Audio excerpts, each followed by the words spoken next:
Transmission का सिलसिला जारी है। इसी दौरान हमें मेजर रिटायर्ड मीसम रजा साहब भी ज्वाइन कर चुके हैं। मीसम साहब, बहुत शुक्रिया वक्त देने के लिए। एक बार फिर ट्रांसमिशन को कहिएगा, ये जो न्यूयॉर्क टाइम्स की एक जामे रिपोर्ट सामने आई है, न सिर्फ उनकी पर्सनालिटी पे बात की गई है, बल्कि जिस तरह से उन्होंने कौम को मुत्तहिद किया, मईशत में अपना किरदार अदा किया, जो सियासी पार्टीज़ हैं उनको एक करने में किरदार अदा किया, ये भी बड़ा वाज़ेह लिखा गया है। कैसे अहाता करेंगे इस रिपोर्ट का?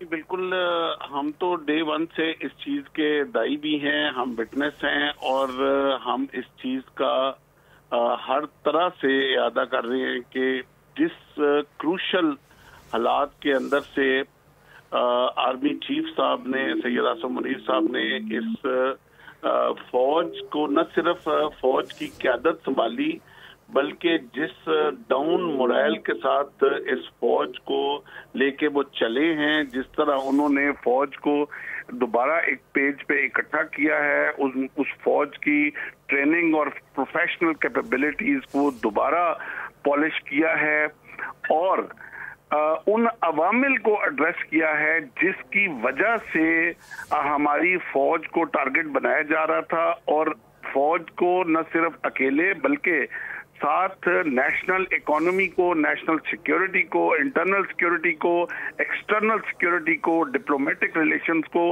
हर चीज को जिस तरह वो पैरेलल साथ लेके चले हैं, मैं इसकी मिसाल आज तक पाकिस्तान में इस तरह की फौजी क़यादत की नहीं मिलती। सही।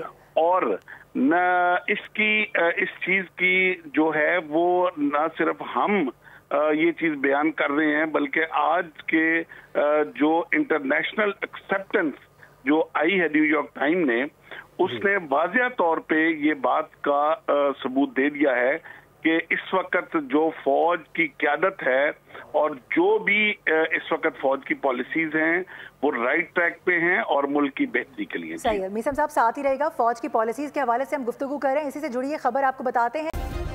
सब्सक्राइब करें और बेल दबाएं ताकि कोई खबर रह न जाए।